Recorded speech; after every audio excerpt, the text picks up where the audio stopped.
রবীন্দ্রনাথ ঠাকুরের চতুরঙ্গ নামটা নিশ্চয়ই শোনা আছে। আজকের এই বিশ্লেষণে আমরা ঠিক এই মাস্টারপিস নিয়ে কথা বলবো।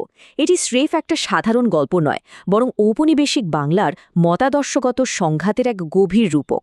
তৎকালীন সমাজের যে একটা চরম টানাপোড়েন ছিল, সেটা এই উপন্যাসের ছাঁচে একেবারে জীবন্ত হয়ে উঠেছে। চলুন খুব বেশি দেরি না করে সোজা মূল আলোচনায় ঢুকে পড়া যাক। আচ্ছা, চতুরঙ্গ শব্দটার মানে কি? আক্ষরিক অর্থে এর মানে হল 4টে অঙ্গ বা অংশ। এই নামটার মধ্যে কিন্তু একটা দারুণ দর্শন লুকিয়ে আছে। জীবন তো আর সোজা অঙ্কের নিয়মে চলে না, তাই না? মানব জীবন যে কতটা বহুমাত্রিক হতে পারে এবং সেটাকে যে কোনো একটা মাত্র চরমপন্থায় বেঁধে রাখা যায় না, সেটাই এখানে বোঝানো হয়েছে। জীবনের প্রতিটি অংশ একে অপরের পরিপূরক, আর আমাদের মূল কাজটাই হল এই সবকিছুর মাঝে একটা ভারসাম্য খুঁজে নেওয়া। আমাদের আজকের আলোচনায় মূলত এই বিষয়গুলো থাকছে। প্রথমে ঐতিহাসিক প্রেক্ষাপট বা সাংস্কৃতিক অস্থিরতা, আর তারপর আসবে 4টে মূল চরিত্র: জগমোহন, শচীশ, দামিনী এবং শ্রীবিলাস। এদের জীবনদর্শন আর সংঘাতটাই আমরা ধাপে ধাপে দেখব। শুরুতেই আসা যাক 1 নম্বর বিষয়, সাংস্কৃতিক অস্থিরতা এবং ঐতিহাসিক প্রেক্ষাপটে। একটু পেছনের দিকে তাকানো যাক। 19 শতকের শেষ আর 20 শতকের শুরুর দিককার সময়টা ছিল সাংঘাতিক রকম একটা পালাবদলের যুগ। একদিকে ঔপনিবেশিক শাসকদের হাত ধরে পশ্চিমা ধর্মনিরপেক্ষতা আর যুক্তিবাদী চিন্তাধারা খুব জোরালোভাবে প্রবেশ করছিল। অন্যদিকে এর ঠিক বিপরীতে পাথরের মতো শক্ত হয়ে দাঁড়িয়েছিল আমাদের সনাতন ও কঠোর হিন্দু রক্ষণশীলতা। আর ঠিক এই দুয়ের প্রবল রেশারেশির মাঝখান দিয়েই মাথা তুলে দাঁড়াচ্ছিল নারী জাগরণ এবং সমাজ সংস্কারের মতো বিষয়গুলো।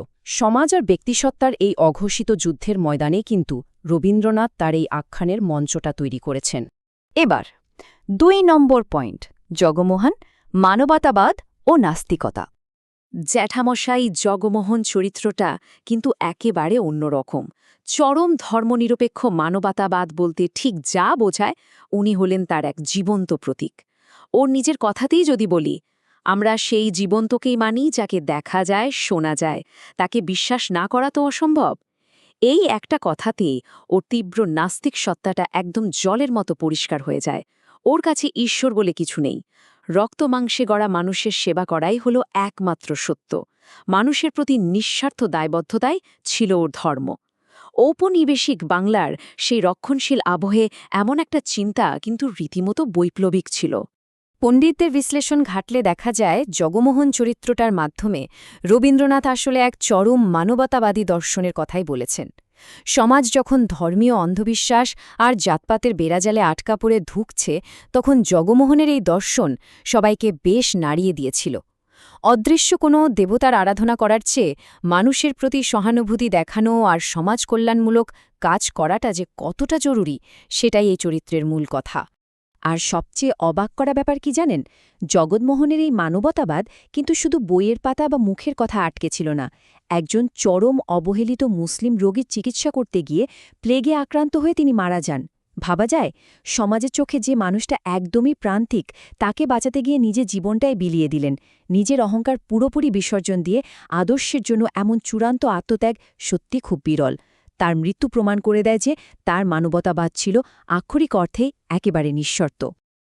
এবারে আসি 3 নম্বর অংশে, শচীশ, সত্য অনুসন্ধানের যাত্রা। জগমোহনকে যদি একটা শক্ত নোড় হিসেবে ধরা হয়, তাহলে শচীশ হল এমন এক চরিত্র যে আদর্শের সন্ধানে শুধু এদিক ওদিক দুলতে থাকে। বেচারা দুটো চরম পন্থার মাঝে একেবারে আষ্টে পৃষ্ঠে আটকে পড়েছিল।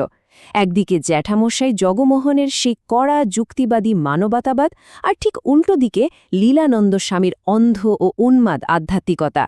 পরম সত্যের সন্ধানে এই দুই বিপরীত স্রোতের মাঝে পড়ে শচীশ যেন ভেতর থেকে ছিন্ন ভিন্ন হয়ে যাচ্ছিল।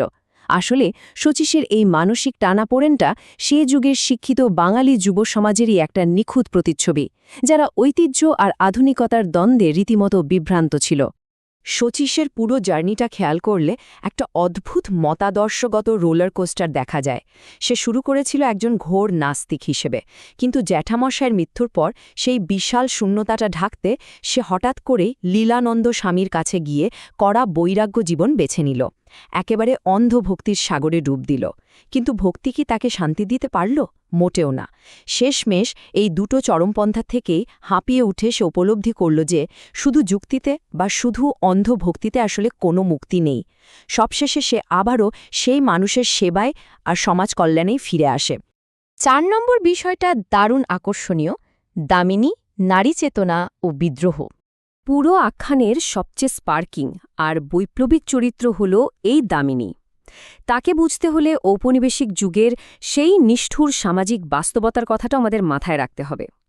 সে যুগে বিধবা নারীদের কার্যত কোনো পরিচয় ছিল না। তাদের সমস্ত ইচ্ছে, আকাঙ্ক্ষা আর নারীত্বকে একেবারে নির্মমভাবে পিষে ফেলা হতো। সমাজে তারা বেঁচে থাকত ঠিক একটা জ্যান্ত লাশের মতো, যাদের ওপর শুধু পুরুষতান্ত্রিক ধর্মের কঠোর নিয়মকানুন চাপিয়ে দেওয়া হতো।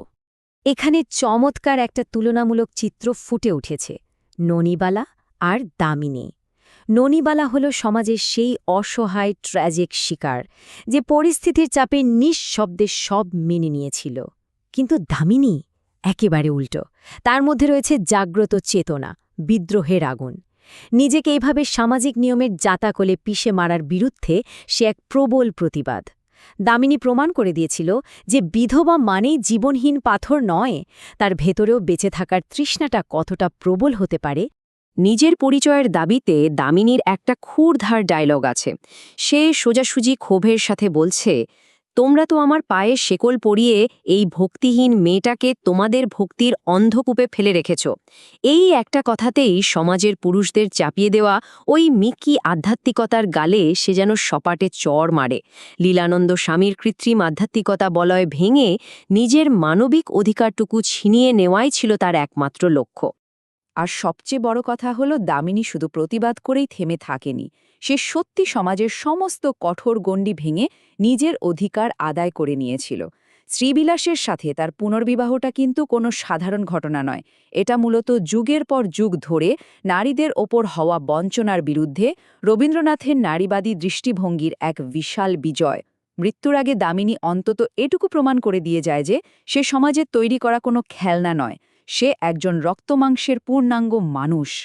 সবশেষে আসি 5 নম্বর বিষয়ে, শ্রীবিলাস, জীবনের ভারসাম্য। উপন্যাসের কথক শ্রীবিলাসই কিন্তু আমাদের চূড়ান্ত দার্শনিক বার্তাটা দিয়ে যায়। তার একটা দারুণ বাস্তবাদী কথা আছে, প্রকৃতির স্রোতকে এড়াইয়া চলা আমাদের সমস্যা নয়, আমাদের কাজ হইতেছে না ডুবিয়া পাল তুলিয়ে চলা, তার জন্য হাল থাকা চাই। মানে জীবন থেকে বা সমস্যা থেকে পালিয়ে বাঁচার কোনো উপায় নেই। জীবনের এই উত্তাল স্রোতে না ডুবিয়ে টিকে থাকতে হলে আমাদের একটা সঠিক দিক নির্দেশনা বা হাল অবশ্যই প্রয়োজন। আসলে শ্রীবিলাস হল জীবনের সেই ব্যালেন্স বা সমন্বয়ের প্রতীক। রবীন্দ্রনাথ শ্রীবিলাসের মধ্য দিয়ে আমাদের এটাই বোঝাতে চেয়েছেন যে জগমোহনের মতো কড়া নাস্তিকতা, লীলানন্দ স্বামীর মতো অন্ধধর্মান্ধতা কিংবা শচীশের মতো শুধু প্রবল আবেগ, এগুলো সবই জীবনের এক একটা খণ্ডিত অংশ। এগুলো যখন চরম রূপ নেয় তখন তা ধ্বংস ডেকে আনে। আমাদের দরকার প্রেম, বাস্তববোধ আর ভারসাম্যের এক চমৎকার মেলবন্ধন। শ্রীবিলাস সেই বিরল চরিত্র যে এই সবগুলো গুণের মধ্যে দারুণ একটা ব্যালেন্স তৈরি করতে পেরেছিল। আলোচনা তো প্রায় শেষ পর্যায়ে, তবে যাওয়ার আগে একটা গভীর প্রশ্ন রেখে যাই। 1 শতাব্দীরও বেশি সময় পার হয়ে গেছে। আধুনিক সমাজ কি আজও মানুষকে ওই রকম ধ্বংসাত্মক আর একমাত্রিক চরমপন্থার দিকেই ঠেলে দেয়, নাকি আমরা শেষ পর্যন্ত রবীন্দ্রনাথের কল্পিত সেই সুরেলা ভারসাম্যটা অর্জন করতে পেরেছি? চতুরঙ্গের এই দর্শন কিন্তু আজও আমাদের নিজেদের জীবনের দিকে ফিরে তাকাতে বাধ্য করে। একটু ভেবে দেখা যেতে পারে বিষয়টা। আজকের এই বিশ্লেষণে এতক্ষণ সাথে থাকার জন্য অসংখ্য ধন্যবাদ।